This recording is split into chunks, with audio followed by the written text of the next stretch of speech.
This podcast discusses domestic violence, criminal behavior, murder, and adult themes. While not explicit, listener discretion is advised. Dave Lindell is a bit of a fixture in the city of Pendleton. His dad bought a small auto shop in the Eastern Oregon community in 1963. Lindell Auto has been in the family ever since. We run an automotive recycling, auto parts, scrapping, towing type business where we do a variety of things with cars, and we sell some used cars. The Lindell Auto lot sits on the east side of town, just north of the Umatilla River. Lindell Lane, a street bearing the family name, runs along the other side. People in Pendleton know Dave.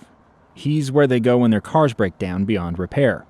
So it wasn't strange when a guy showed up at Dave's shop looking to sell a 1997 Ford Taurus on December 23rd of 2009. I don't remember the circumstances except a fella called me up out of the blue, which happens on a regular basis, and said, I want to sell a car. I says, yeah, we buy cars. And he came out, and the car was, and I remember when I bought it vaguely that I thought, well, it's a little nicer than what people want to get sold. As for the guy, nothing really stood out about him. No, I don't know, maybe a 30-something, young 30s, something like that. Looked like he had a job. Looked like he, was probably, had some responsibilities and needed to get somewhere in a hurry. Dave looked over the car. It was 12 years old at that point, but appeared to be in pretty good shape. It was supposed to be having transmission problems or something of that nature, and I don't remember how the negotiation even went or what I paid for it, but it was probably $200 or $300 or $400 in that neighborhood. Actually, it was less. Dave paid just $100, then took the title and hauled the car onto his lot. Most cars didn't stay there for very long. He'd strip the good parts, sell those, then send the rest of the wreck to be smashed into a cube. That Taurus, though, stuck around. Time went by, we sold a few parts off the car. The taillights went, so did the front passenger door and pieces of the steering column. It was a common enough model of car and in good enough shape that the parts held their value. Then, on September 20th of 2011, just as Pierce County deputies were preparing to arrest Steve Powell, Dave received an unexpected visit from police. Not the locals. These cops had come all the way up from Utah. They wanted to know about the car he'd bought from Michael Powell. And I remember at the time, thinking it was a little odd because I have a neighbor right behind me that has a car shop named Mike Powell. Michael Powell is his real name, and we do business with him on a daily basis. That shop is called Mike's Auto Clinic. Dave turned to his staff to ask if they remembered buying a Ford Taurus from the auto clinic. They shrugged. Lindell told Detective David Greco he must have bought it since he bought cars from Mike Powell all the time. And they looked at me kind of, so you know Michael Powell? I remember him saying that. I said, well, my neighbor, Mike Powell. There was a moment of confusion on both sides. Lindell tried to figure out why these detectives from 2 states away were so interested in an old wreck. Well, we dug up the paperwork, which is pretty easy. They gave me the VIN number. I went back by the VIN number, pulled the file on the car, and I could see where the paperwork had come from and what it was. And then I started to put the picture together in my head that this was to do with that Michael Powell.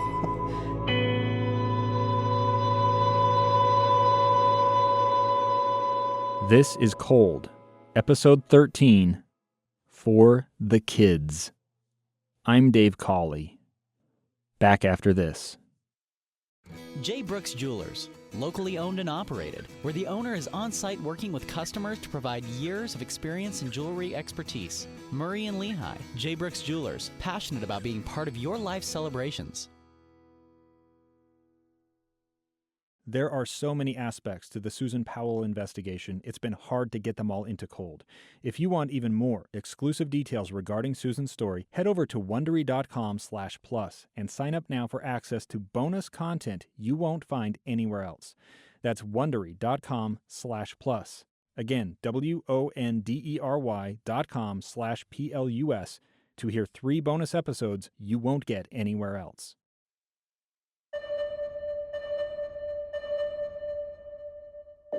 Michael Powell had sold his car for $100 to a scrapyard just 2 weeks after Susan's disappearance. An intel analyst of ours at West Valley, phenomenal intel analyst, she came across this information and got it right to us. Detective Ellis Maxwell wanted that car. His timing was impeccable. Dave Lindell had just filed paperwork with the state of Oregon to have the car destroyed. In fact, I told my guys at the time, I think, that if they'd come probably another 3 months later, it wouldn't have been there. Dave told the police they were welcome to go look at the car. He told me they were going to bring a cadaver dog in, which they did. The police went out to the scrapyard with the dog. Ellis told me this was a tricky situation. A lot of cars that end up in junkyards have been involved in injury crashes. So you're going to have, blood and stuff like that in these vehicles. And this dog went directly, didn't hesitate, didn't stop at any other vehicles, went directly to Michael Powell's vehicle. The dog sniffed around the car, then sat down next to the trunk. That was what the dog was trained to do when it got a hit. Detective Greco returned to the office. And they said they got a hit on it. And then they said, well, we're going to load that car up and take it back to Utah. And I'm like, what? Because it was like, I was really kind of shocked by the whole thing. The West Valley cops came back the next day. They wrapped the Taurus in plastic and loaded it onto a tow truck. Well, I had to figure out what was going on, so I called our police chief and says, so can they just take this car? And says, yeah, you got to give them that car. Just like that, Michael Powell's car was gone. Dave Lindell was left with nothing but the money he'd made on a few parts and a bizarre story. I guess that's what I got. David followed the case of Susan Powell in the news. He'd seen the coverage a few weeks prior when police had served the search warrant at Steve Powell's home. But Dave never could have guessed that a key piece of evidence in the case sat on his property for almost 2 years. I never really thought about Pendleton and that connection, and this guy stopping I guess he stopped halfway to dump the car, so to speak. Halfway between West Valley City, Utah, and Puyallup, Washington. When I first contacted Dave, he seemed just as surprised to hear from me as from police. In fact, he told me, I wondered how long it would be before someone looked me up. Dave had never told his story to anyone other than a few close friends and some colleagues in the auto wrecking business. I didn't really let it be known. I mean, I thought, well, maybe my local newspaper would be interested in that information, but I thought, it looked like you were just trying to get, and I don't really want attention about the thing. And I thought, well, it has this weird connection to this huge story in a way, but it's probably not something that really needs talked about a bunch. It had seemed odd to Dave that Michael had so quickly accepted his initial lowball offer. Yeah, he might have thought he was selling to somebody who just run it down there and squish it right away. Once the car was back in Utah, West Valley police tore out the rear seats and trunk carpet. They swabbed them for DNA. They also found strands of hair. They sent the swabs and the hair to Utah's state crime lab. Again, we thought it was a huge break. Ellis figured it could mean game over for Josh. They would finally have the forensic evidence they needed for an arrest. Charlie Powell started first grade at Carson Elementary in the fall of 2011. The school year wasn't far along when Charlie suddenly missed a string of days, starting on September 23rd, the day after his grandpa Steve's arrest. Carson Elementary records listed that absence as being due to a family emergency. Charlie and Braden had both been taken into protective custody. When he returned to school at the end of the next week, he was under the care of his maternal grandparents, Chuck and Judy Cox. As one social worker put it, we were reparenting them. We taught them things like sharing, taking turns, instead of just grabbing first off. I mean, all preschoolers will grab first off. But the parents teach them to take turns. Chuck and Judy were retirees. They hadn't had young kids in the house for years.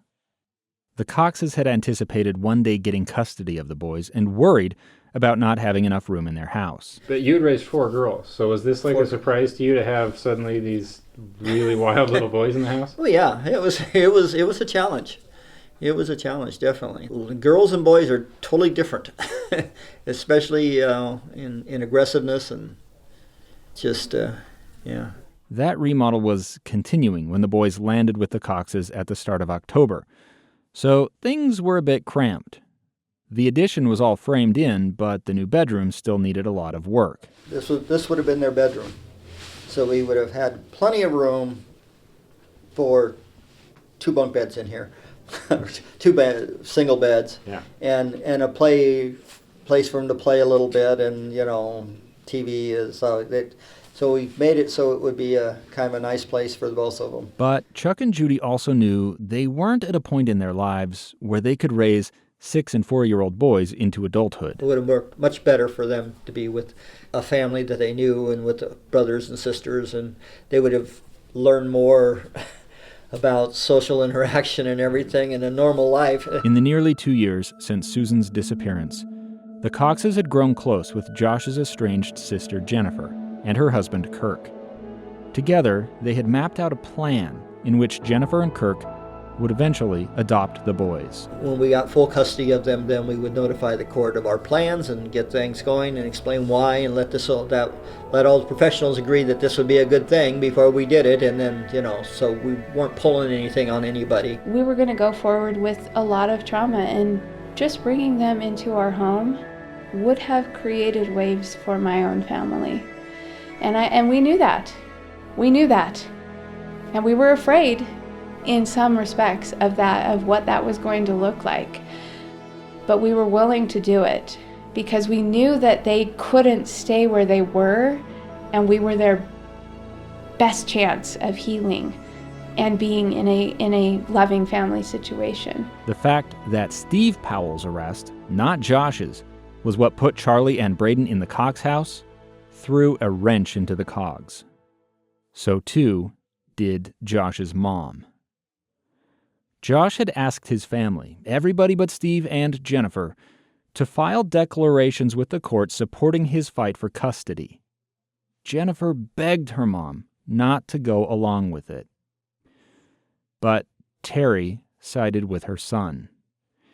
In her declaration, she wrote, Josh was a loving and engaged father. She said Charlie and Braden seemed to be thriving with him, in spite of the trauma and sadness surrounding their mother's disappearance. Jennifer was crushed. I wanted them to get out of that situation and not continue to perpetuate this violent cycle that was continuing through my family. And I wanted them to be able to have a normal, loving family relationship, and as much as possible. They wouldn't go forward with their mother or their father.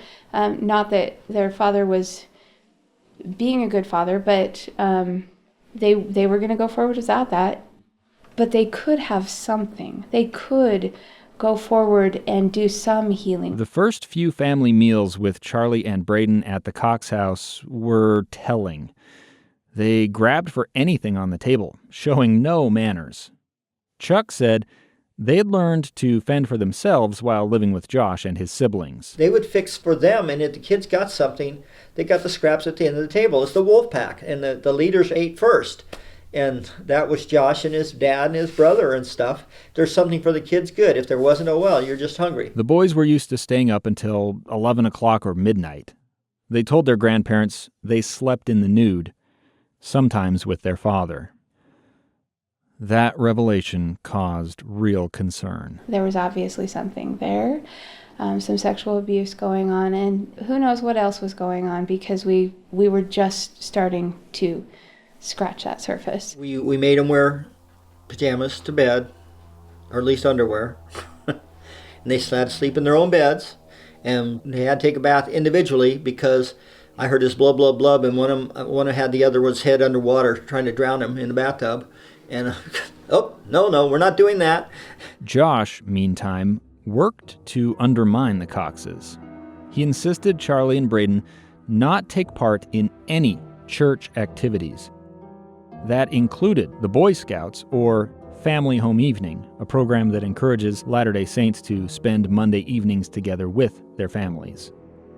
Josh started mailing letters daily right to the Cox house. The state social workers told him that was not appropriate. They wanted the letters sent to them first so they could be reviewed.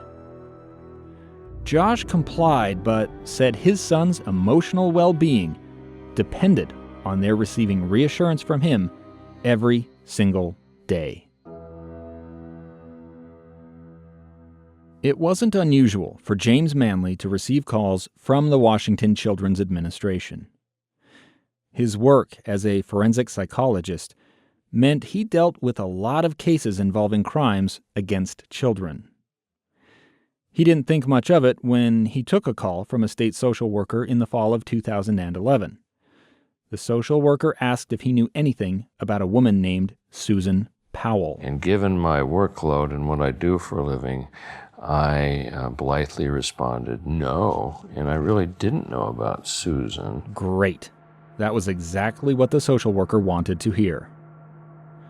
Washington law required the social workers to work toward reunification unless there was a good reason not to. They wanted James Manley to find out if any such reason existed. One of the reasons they picked me is because I really didn't have any background in it. I wasn't following the case or anything like that. The state hired James to put Josh through what's known as a psychological evaluation for parenting capacity. That involved a review of his personal history, his education, his home life, his work and criminal background, as well as a battery of clinical tests and one-on-one interviews. Social workers sent James a pile of paperwork. It included news clippings about the Susan Powell disappearance. There were court documents, both from Steve Powell's recent arrest as well as Steve and Terry Powell's divorce back in the 90s. They also handed over their own reports, detailing all of the interactions social workers had had with the Powell family over the previous 21 months. James did his homework. He studied all of those reports. And toward the end of October, he sat down with Josh for a formal interview. From the start, it was a unique evaluation. I've done several hundred of these. And Mr. Powell presented as a very down-home guy with jeans and plaid shirt. He was understated and very low-key. But also defensive. And given the history of he and Susan and all those sort of proceedings, it made sense that he was defensive. These were the questions James needed to answer. Could Josh safely parent his sons? Could he disengage from his family, especially his dad? Did he have any mental illness? Would he benefit from counseling? Could he correct any bad behaviors? As a kicker, the state wanted to know if Josh had trouble with forthrightness. In other words, was he trying to hide the truth? He certainly was dodgy in the interview, and of course I'm there to ask him questions about uncomfortable circumstances. As they spoke, James noted how Josh used subtle word choices to evade his questions. He was fairly polished, but fairly superficial in his responses. Josh glossed over any topic that might cast him in a bad light, like the stuff from his parents' divorce papers. He denied ever having been physical with his mom or sisters. He said he had never attempted suicide. James challenged that, showing Josh the court declarations about his teenage suicide attempt. Josh brushed it off, saying stuff got blown out of proportion because of the divorce. Anyway, he said, it had been so long ago, he couldn't remember the specifics. As far as James could tell, Josh had an excellent memory. They talked about Josh's dating history. He mentioned Catherine, the girlfriend he had lived with for 6 months before meeting and marrying Susan. Josh said their relationship had ended because Catherine had dated other people behind his back. Of course, that's not how Catherine and her now husband Dennis described her time with Josh when we spoke. He only wanted me to have him. He was okay with me talking to my family on the phone, but other than that, it was just, he just wanted it to be him, and his family, and that was basically it. I think a lot of things she spent years just kind of blocking out from her memory. James asked Josh about his criminal history. Not the stuff involving Susan, but instead something that had happened when Josh was a boy. Josh said he had never been in trouble as a teen. Again, James pressed. Come to think of it, Josh said, he'd once been arrested for stealing candy from a burned-out convenience store. Candy? James challenged that. Josh conceded it wasn't candy he had stolen. It was Playboy magazines. And he had spent 5 days in juvie for the crime. James asked if pornography was still a part of Josh's life. Josh said he sometimes looked at porn online, but always checked for a legal disclaimer to make sure the women involved were adults. Josh said he didn't use any drugs and hadn't even touched alcohol since 1998. Generally in my role, you absorb rather than share. It's not a counseling thing where you go back and forth. You just ask the questions, gather information. James's job was narrowly defined by the state. He wasn't there to solve Susan's disappearance, but it did come up, because how could it not?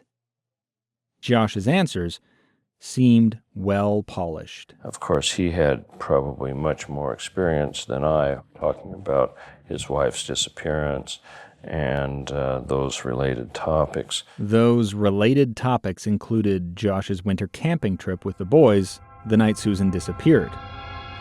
James figured that part of the story did have a direct bearing on Josh's parenting abilities. The more I was with Josh, the more I recognized that he did not see any wrongdoing of what was going on in Utah, whether or not he acted inappropriately in what he described as his camping trip in December from the house on the evening that Susan disappeared. In Josh's view, everything wrong with his life could be attributed to Chuck Cox and his former religion. He was particularly negative towards his past in-laws.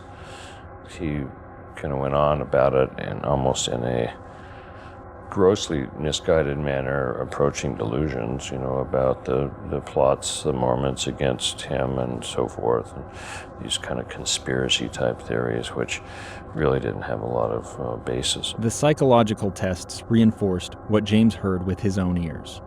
Josh did not seem capable of seeing anything about himself as wrong. He had traits, narcissism, which is the perfect self. The idea of a narcissist is they do not have the ability to see themselves as flawed. It just won't happen. James later came to believe that Josh's narcissism extended to the boys. And so what that means is it's like little Josh 1 and little Josh 2 and not my sons. James was able to observe Josh with Charlie and Braden on a couple of occasions. He sat in on one visit the day before Halloween. A few days later, he went to check out Josh's new place. The judge had told Josh he couldn't have the boys for overnight visits unless he moved out of Steve's home. So Josh rented a 3-bedroom house on a quiet cul-de-sac in the community of Graham, not far from Charlie's school. Meanwhile, the boys, I believe it was their first time there, so they were scampering around checking out the house and stuff. Josh showed the kids around, talking about all the fun they would have together there. He'd unpacked their toys onto shelves in one of the bedrooms. The garage was still full of clutter, including moving boxes still waiting to be unpacked. James noticed a set of shelves against a back wall. And on the shelves were 2 or 3 foam roll-up backpacking pads that you'd sleep on, brand new. And so when he brought the boys back from the garage into the living room, and he says, "See, boys, here's the pads." He made sure I was watching. "Here's the pads that we'll use next time we go camping." And I thought that was pretty interesting. And of course I thought, well, that has to do with Susan, that has to do with faking, whatever he was trying to do. Josh took out a pair of remote-control toy helicopters and showed Charlie and Braden how to fly them. Just flying him around in the house. And he was real patient with the boys. So when the lights are on, Dad's acting the good dad. But when the lights weren't on, different story. Nancy, from the Precious Stone and Gem Club in Puyallup, wrote a letter to the lead social worker, Forrest Jacobson. I had read about people saying what a great dad Josh is, and this is all just unwarranted, and I'm like, he's not a great dad. No way is he a great dad. So I had to say something, and that's when I contacted DSHS. Josh had been bringing his boys to the club meetings for a year. Nancy was then vice president and had observed how Josh treated the boys. She'd watched one time as Josh and Charlie were using a rock grinder. Josh couldn't keep an eye on Braden at the same time, so he left Braden alone in a corner. Braden wailed for over an hour. He was perfectly fine. It was like his other son wasn't even there. He was working on the machine with Charlie, and Braden was in sobbing, crying. Finally, someone confronted Josh and told him to comfort his crying child. And then Josh went over and patted him and said, well, sometimes we just need to let them cry. And I'm thinking, no, we don't. That's not how you parent. You don't just let them cry. Nancy said Josh had brought the boys out on field trips, even though she told him they were not safe for young children. At this point, he was fully aware that he wasn't supposed to be taking the kids on certain field trips. And then he glazed over and he started talking about their boots. And he goes, they lost their boots. I can't find their boots. They're lost. And it was like he was thinking, his eyes looked really concerned, where did I lose these boots? So in my head, I'm thinking, maybe in Utah, maybe down in the snow somewhere, is what I was thinking. So that gave me the creeps. The boys were constantly getting into mischief. Nancy said Josh only seemed to care when they talked to someone out of his earshot. But once I saw that it was Braden, he went up to a coffee pot that the spout hung over the counter, and he went up and almost turned hot coffee on his face. And his dad was just oblivious to it. Josh wanted the court to believe he was a great dad. Nancy thought it was an act, one that could not last. There's no way they can act normal. Not all the time. You can't pull that veil over and expect it to stay there. It's impossible.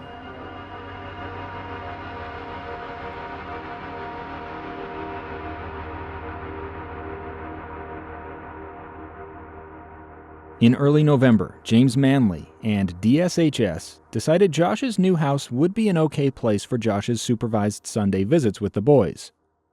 Previously, those visits had taken place at a neutral third-party facility. It's just crazy. And I know why they did it. It's because there were other parents in this facility that complained because they weren't comfortable because Josh was there. So that's why they turned around. It's like, okay, well, I guess they can go to his house. And it's nuts. Josh wasn't supposed to have anyone else over at the time of the visits, but Alina always seemed to be just leaving the house or dropping by with salad dressing when the visitation supervisor showed up with Charlie and Braden. With the boys out of Josh's control, Ellis Maxwell believed the police had time on their side. In mid-November, Ellis told social worker Rocky Stevenson that they had found incestuous cartoon images on one of Josh's computers, one of the ones taken from the Sarah Circle house way back in December of 2009. The goal was to say, hey, look, Josh doesn't have the kids. He hasn't had them for some time. The Coxes have them. Clearly, we can see a positive change in the children's behavior over the course of that time. This is something we discovered early in our investigation, and we would like you to take it into consideration when you take into consideration of releasing these kids back to Josh. But there was a problem. All of the evidence gathered in West Valley's investigation remained under a court seal in Utah. Ellis couldn't just hand it over without first getting a judge's permission. Because it is contraband, it is illegal, I can't just manufacture a copy, because that's illegal, and then give it to the authorities in Washington. The Utah judge set a condition on release of those images to Washington State. It couldn't happen unless it appeared Washington was about to return the boys to Josh. But Ellis wasn't able to tell the social workers that. At the end of November, the Washington Children's Administration decided any claims against Josh of negligence or maltreatment of the boys were unfounded. That launched what's known as a dependency action, which would allow Josh to get the boys back so long as he followed all of the court's instructions. The Washington social workers tried to pump the brakes, expecting they would receive those images from West Valley any day. They didn't realize the pictures weren't coming. Without those images, the social workers figured they would have to return Charlie and Braden to their father by no later than mid-January of 2012. Washington didn't provide that piece of information to West Valley police. As a precondition for reunification, a judge told Josh he and the boys needed to get counseling. The counselor they chose had no idea what was coming. During her first session with Josh, he went on a rant about the Coxes.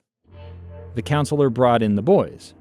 Josh told them, in front of the counselor, that Grandpa was in trouble because of the Mormon police. If the Mormon police had their way, Josh said, they would arrest him too. A judge had explicitly told Josh he was not supposed to talk about this.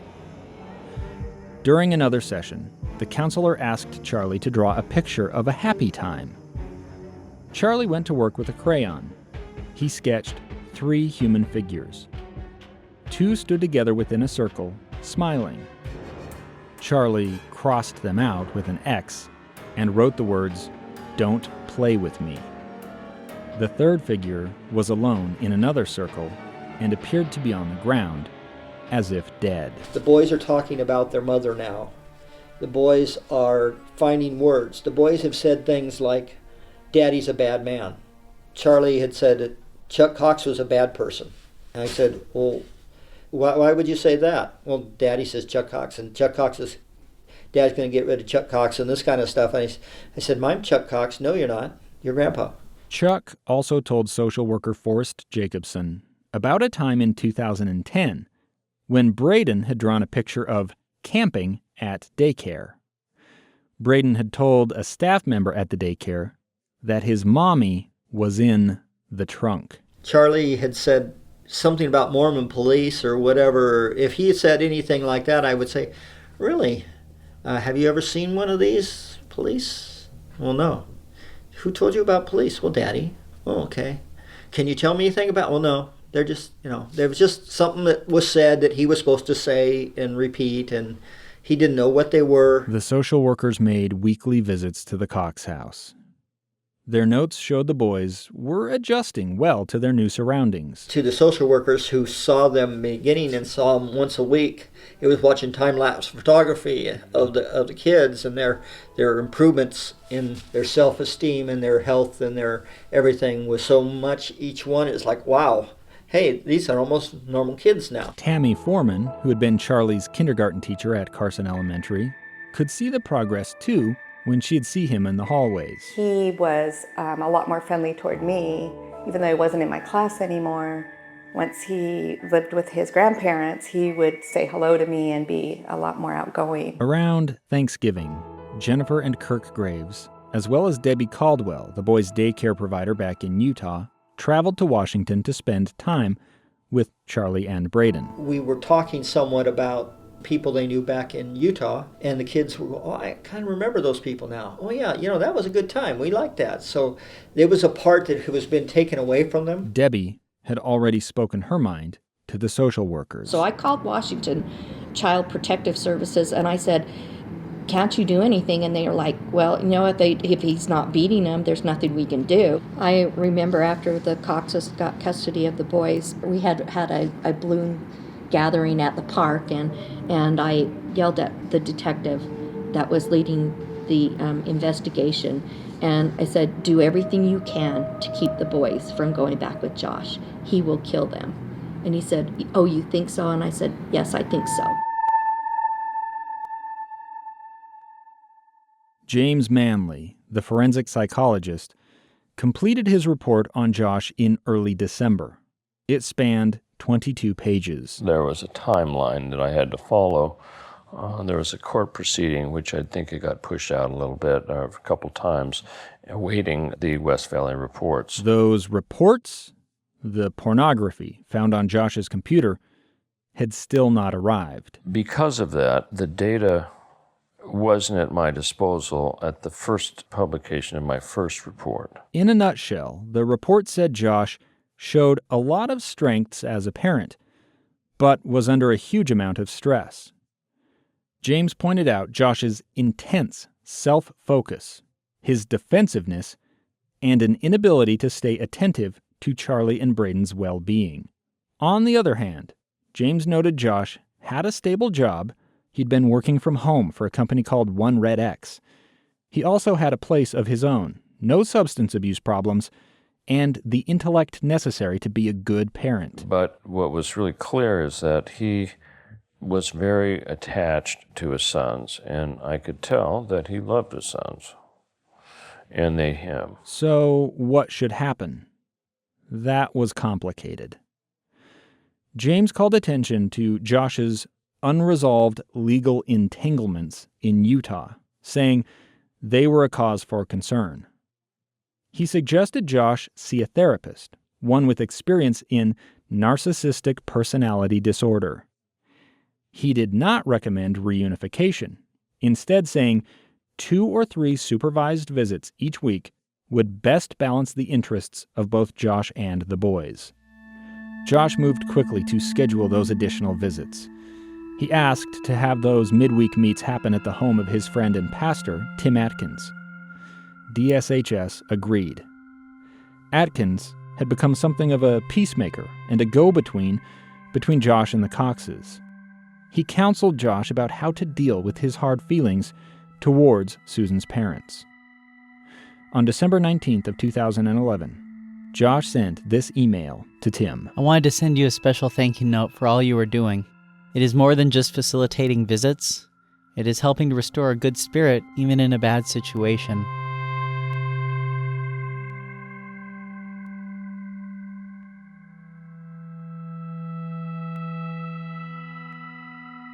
Shortly after Christmas, Charlie and Braden came home from a visit with Josh. Chuck and Judy were getting the boys ready for bed when Chuck glanced into the unfinished addition on the house. Contractors had been putting up drywall in what was supposed to become Charlie and Braden's bedroom. They had been taping and mudding seams. The mud was still drying.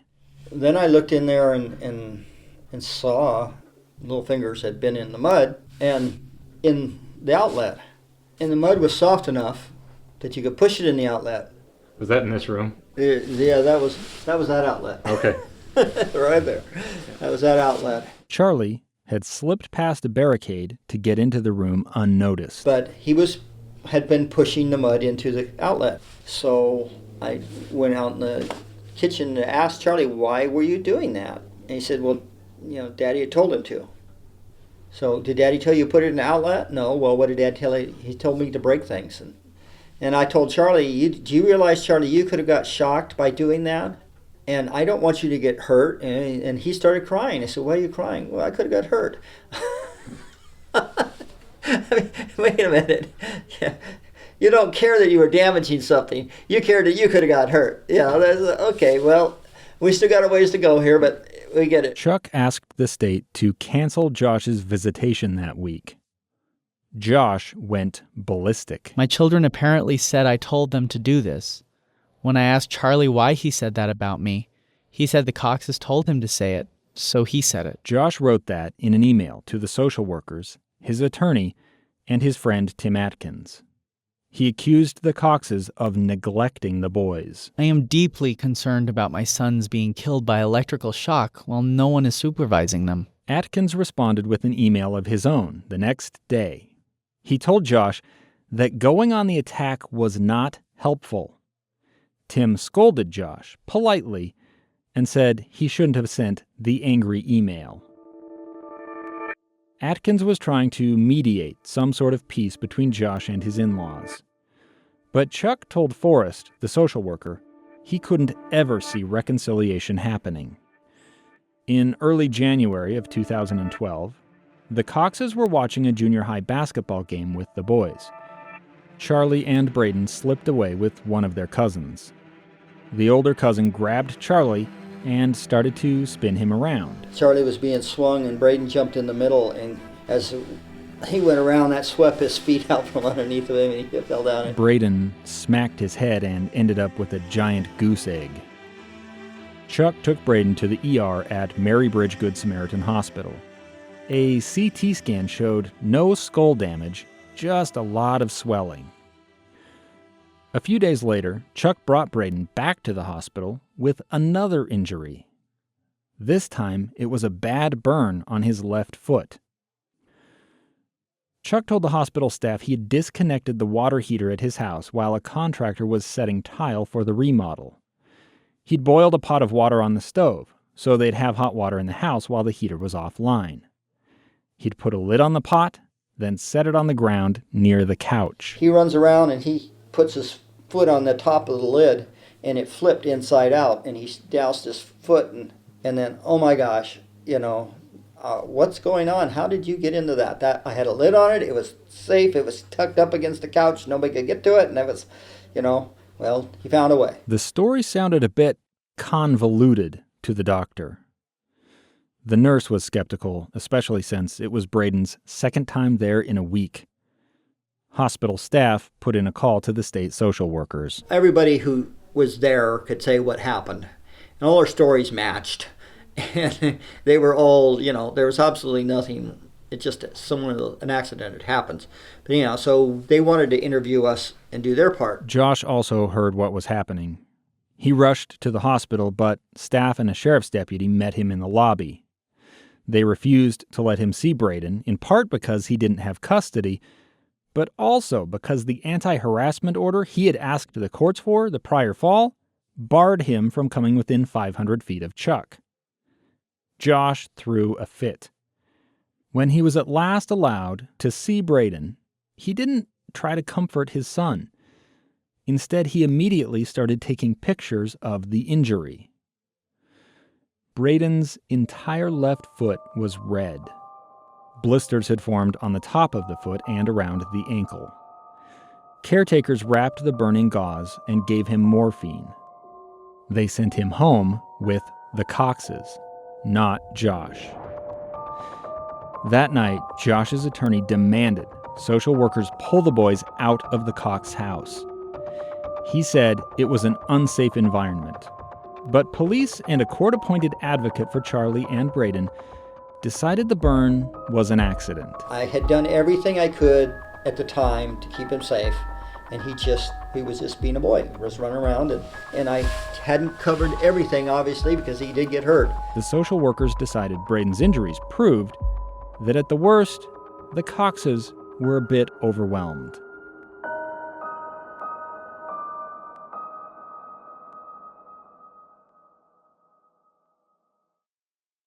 Cold listeners, take coloring your hair at home to the next level with Madison Reed. You don't have to choose between outdated, chemically heavy, hair-frying box color or the time and expense of a salon. Crafted in Italy by master colorists, Madison Reed delivers professional hair color you can do at home with a step-by-step guide that makes you an expert, and it's less than $25. Those master colorists blend nuances of light, dark, cool, and warm to create over 45 gorgeous multi-tonal shades. Women love the results. This is gray-covering, game-changing color you can do at home and look as if you just came from the salon. It's ammonia-free, ingredients you can feel good about. There's even a tool on the site to help you match the exact right shade for you. Visit madison-reed.com. That's madison-reed.com. And now, Cold listeners get 10% off plus free shipping on your first color kit. Use code COLD. That's code COLD. Toward the end of January, Josh quietly updated the registration information for each of his websites. He took his own name off and replaced it with his brother Michael's. A few days later, Michael posted his own website on a Google domain. He called it 4theKidzz. That's the number 4, the, and then kids spelled Kidzz. The site hosted a long essay from Michael, dated January 27, 2012. In it, he accused West Valley Police of dumping millions of dollars into a campaign of harassment against his family. Michael called the department incompetent and corrupt. He mocked the searches for Susan in Ely and Topaz Mountain as charades. He denied any evidence existed to support his dad's voyeurism arrest. West Valley Police weren't Michael's only target. He went on to claim Braden's burn was no accident. He suggested Chuck and Judy Cox had intentionally inflicted the injury as a form of punishment. Mike's language bordered on preposterous. He said Washington child welfare workers were ignoring the, quote, overwhelming obviousness of Josh's superior parenting ability. The kicker of it all, though, was a line that claimed everyone just wanted to lynch Josh. Mike wrote the attacks fell short because his brother was squeaky clean. The entire point of the 4theKidzz website was to make the case that Charlie and Braden's removal had been illegal. In addition to Michael's essay, it included copies of court documents and emails that social workers had sent to Josh. That peek behind the curtain caught the attention of reporters. One asked Washington's Department of Social and Health Services for a comment. When word got back to the social workers, they were not happy. Forrest Jacobson fired off an email to Josh, ordering him to explain himself. Josh was apologetic in his reply. I asked my family about the website they apparently posted, and they said it's down. I re-emphasized to them that I'm working hard to build bridges with the Coxes for my son's sake, and they should help me do that. Just as Michael was posting his manifesto, Pierce County Sheriff's Detective Gary Sanders was bringing a disc to the home of forensic psychologist James Manley. It doesn't snow here very often, and that day it snowed about a foot, so I had to drive to his place, Dr. Manley's. James was expecting to see photographs. The detective came to my home. We looked at the slides. That's not exactly what was on the disc. Turned out that there were no pictures. They were cartoons and computer-generated sketchings. Ellis Maxwell and the West Valley team had at last secured a judge's permission to share those images with a select number of people, including Gary Sanders, James Manley, and Washington State's Attorney General. Also, there were, I think, close to, if not 300, thumbnail slides that I had to inspect. Some of them depicted fantasy with long tails and appendages of alien monsters and so forth that were approaching another figure in a sexual manner. Most concerning were computer-generated animations showing lifelike human figures involved in acts of incest. Josh had made steady progress toward getting his boys back, and he had a court date scheduled for Wednesday, February 1st. You know, a judge at some point was going to go, okay, they've been away, Steven's out of the home, he's the one that voyeurism. You haven't proven anything substantial as far as Josh not being a fit parent, so we can put the boys back. James drafted a follow-up to his original report. He expressed deep concern over what he had seen. The pictures, he said, suggested Josh showed global approval of sex acts between adults and children. So that, along with the other facts it came along with that, clearly indicated Mr. Powell needed a psychosexual report, which had to do with his sexuality. He took that recommendation to Pierce County Superior Court Judge Catherine Nelson. When Josh showed up for court, he looked haggard. Each time Josh came into the court, he looked worse and worse, and that's where our concern was too, is that, he's getting to his end. And I think he came in that February thinking he was going to be granted custody back. Josh filed a 6-page declaration with the court that day. Its tone bounced back and forth, from defiant to conciliatory. A lesser person would fall under the intense scrutiny I am facing, but apparently my inherent resilience as a person makes it increasingly difficult for them to pursue their agenda. I am standing tall for my sons, but it deeply hurts to face such ridicule and abuse. Josh made a veiled reference to his brother's 4theKidzz website. Information was recently published by people who wanted to support me and the truth. I did not support that effort, and I did not even read all of it. But what I did read was accurate. Yet it was censored from the internet due to complaints. Yet Josh also seemed to take some responsibility for the sad state of affairs. I am sorry for my part in the conflict. For the sake of my sons, we can all do better.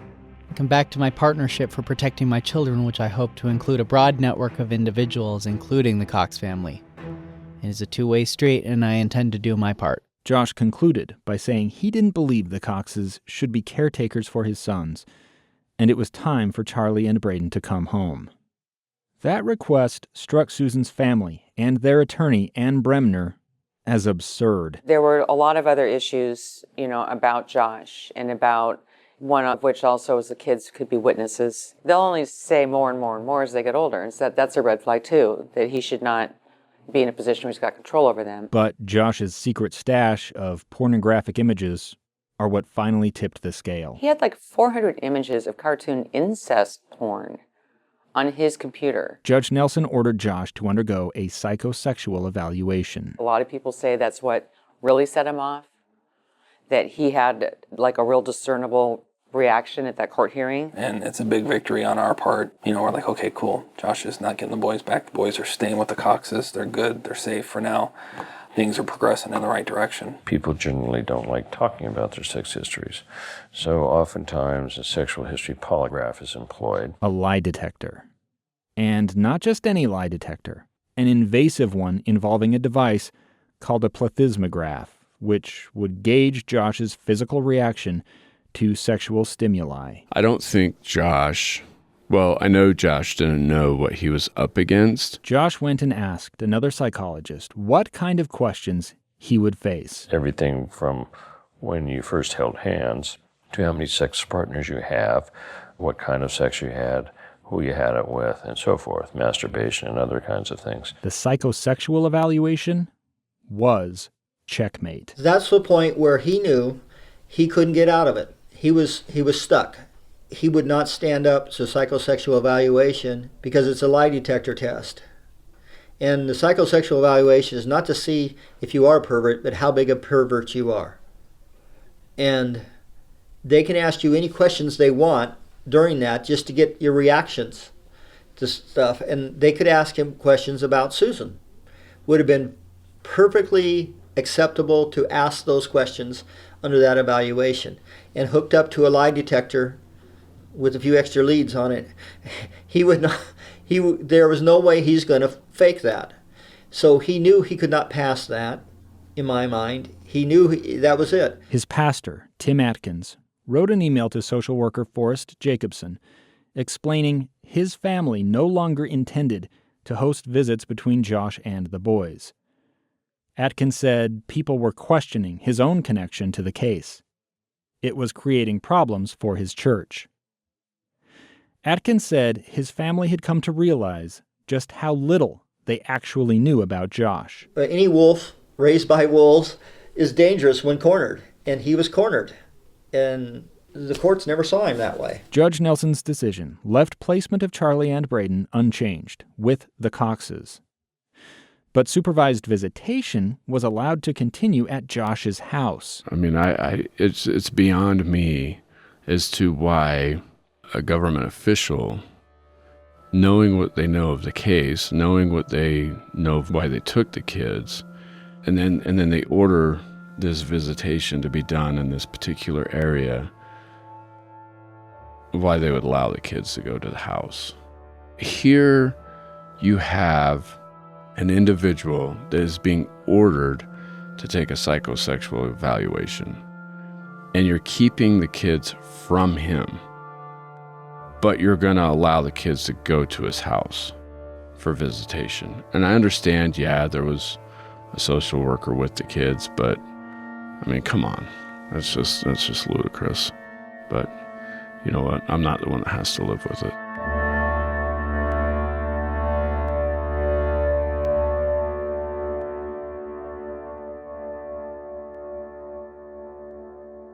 On the Saturday following that court hearing, Josh drove to the bank. He withdrew some cash, then transferred the remaining balance to an account belonging to his little sister Alina. He drove to his storage unit in Sumner and spent more than an hour there, sorting through his things. He loaded some of the stuff into his minivan, then went and dumped it at a recycling center. He put the unit's key in an envelope and mailed it to Alina. Although he had won visitation at his house, he took Charlie and Braden's toys and books out of his house and donated them to Goodwill. When he returned home, he backed his van into the garage next to a pair of 5-gallon gas cans that he had bought from a Fred Meyer department store earlier in the week. They were both full of gasoline.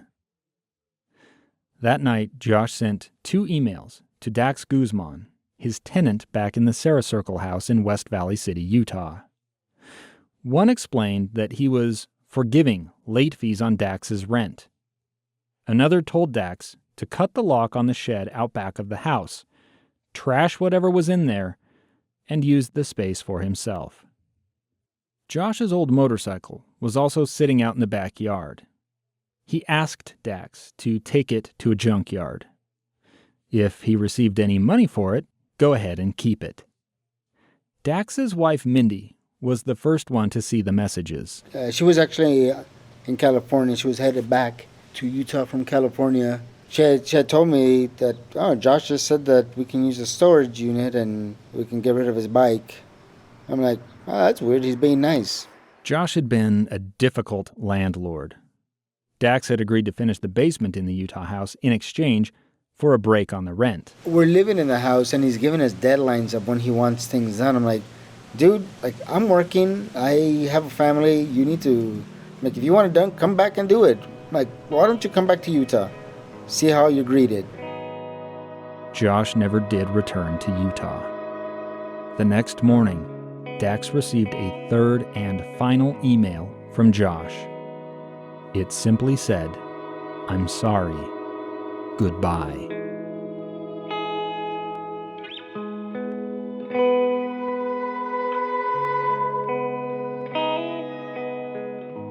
On the next episode of Cold. Lots of explosions heard. Unknown if it's occupied. Flames are visible. Ladder 91 sees a huge plume and PD's aware. Be careful. If you haven't already, please subscribe to Cold. Toss us a rating or a review. You can find Cold on Facebook, Instagram, and Twitter at The Cold Podcast. For video clips, pictures from the case, and more, hit up thecoldpodcast.com. Also, if Susan's story sounds familiar in your own life, in other words, if you or someone you know is experiencing domestic abuse in any form, please get immediate help. In the U.S., support is a phone call away at the National Domestic Violence Hotline at 1-800-799-7233 or online at www.thehotline.org. A quick thank you to the team: Kristen Sorensen, Eric Openshaw, Ken Fall, Danielle Prager, Kira Faramond, Becky Bruce, Josh Tilton, Adam Mason, Jillian Friedman, and especially Cheryl Worsley. The music for Cold was composed by Michael Bondmiller, except for the guitar stuff. That was me. Cold is a KSL podcast. Thank you for listening.